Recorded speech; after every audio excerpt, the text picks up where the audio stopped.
राम राम, जय श्री राम। आइए बाबा सादगी के संग।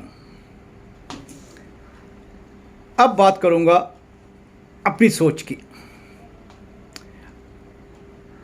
हर आदमी अशांत है। क्यों है? जब ईश्वर ने शांति दे के भेजा है तो मनुष्य अशांत क्यों है? सोचिए। मेरे घर में भी अशांति है, कई घरों में अशांति है। सबको शांति चाहिए। कहाँ जाते हैं? गुरुओं के पास, बाबाओं के पास जाते हैं शांति मांगने के लिए। अपने घर की बात बताता हूँ आपको। उस समय मैं विदेश में था।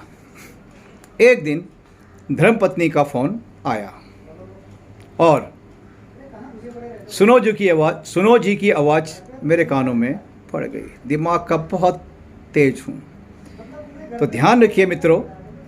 जब आपकी धर्मपत्नी आपको सुनो जी कह दें तो समझ लो दो मुश्किलें सामने खड़ी होनी है। एक, या तो कोई डिमांड आने वाली है या फिर कोई नुकसान हो चुका है। शांत रखा और धर्मपत्नी से पूछा, हाँ जी कहिए पहलवान जी। कभी पहलवान बोलता हूँ, कभी महारानी बोलता हूँ, कभी कट्टो बोलता हूँ, बहुत नाम है प्यार से। और वो हर बार जो है हाँ बोलती है। तो धर्मपत्नी ने बताया कि मेरा मन बहुत अशांत है। यदि आप इजाज़त दो तो मैं संत बापू आसाराम के उपदेश सुनने चली जाऊं। तब मैंने अपनी धर्मपत्नी से कहा कि घर में ही बाबा बैठे हैं तो आपको बाहर जाने की क्या आवश्यकता है। बाबा, मैंने उनको एक छोटा सा उपदेश दिया। उपदेश तो क्या नहीं, सुझाव दिया कि प्रिय, पड़ोसी के घर में मत झांको कि वहाँ पे क्या नया सामान आ गया है जो आपके घर में नहीं है। अब आप सोचोगी कि यार हाय राम, ये सामान कब मेरे पास आएगा, कब मेरे घर में ये सामान होगा। तो आप शांत थे, आपने अशांति को मोल ले लिया। पड़ोसी नई साड़ी लेके आई है और उसका रंग, उसकी छपाई आपको बहुत पसंद आ गई। अब आपका मन किया कि ऐसी ही साड़ी आपके पास होनी चाहिए या इससे भी अच्छी साड़ी आपके पास होनी चाहिए। शांति थी, आपने अशांति मोल ले ली। तब मेरी धर्मपत्नी ने मेरी बात को मान लिया। मैं तो इसे ईश्वर का चमत्कार ही कहूँगा, क्योंकि मेरी सोच में, मेरे तजुर्बे में महिलाएं बहुत जिद्दी होती हैं। उसकी वजह है, साइंटिफिक रीज़न है, उनके एक ही तरफ में मस्तिष्क होता है और पुरुष के दोनों साइड में मस्तिष्क होता है। यकीन ना हो तो पूछ लीजिएगा। जब महिला कोई चीज़ सोचती हैं और उसे करती हैं, क्योंकि उनकी एक ही सोच है। पुरुष नेगेटिव पॉइंट भी सोचता है और पॉजिटिव पॉइंट भी सोचता है।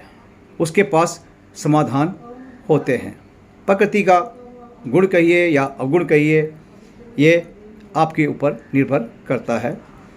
और जो महिलाएं बहनें मुझे सुन रही हैं, मुझे माफ़ कीजिएगा, सीधा बोलता हूँ। तब मस्तिष्क में एक विचार आया, यार मज़ा आ गया, आज तो मेरी पत्नी ने मेरी बात को मान लिया।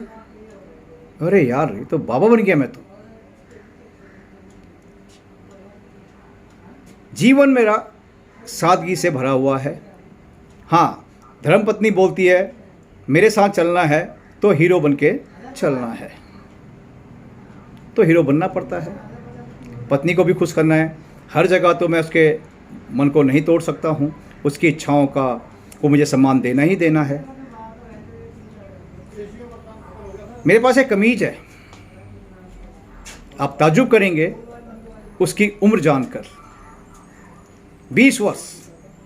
उस कमीज़ की जो उम्र है वो है 20 वर्ष। तो आप अंदाज़ा लगा सकते हैं मैं कितना कंजूस हूँ कपड़ों के मामले में, कितना केयरिंग हूँ अपने कपड़ों के मामले में। जब मैं अपने कपड़ों के मामले में केयरिंग हूँ तो अपने परिवार के बारे में कितना नहीं होऊंगा, यह आप अंदाज़ा लगा सकते हैं। तो उस दिन बाबा सादगी का नामकरण भूपेंद्र सिंह मंडाल ने खुद किया।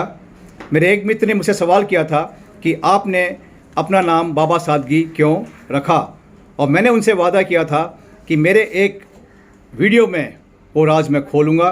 कृपया तब तक आप इंतज़ार कीजिए, क्षमा प्रार्थी हूँ। इसके बाद आगे की बात पार्ट 2 में करेंगे। धन्यवाद। जय श्री राम।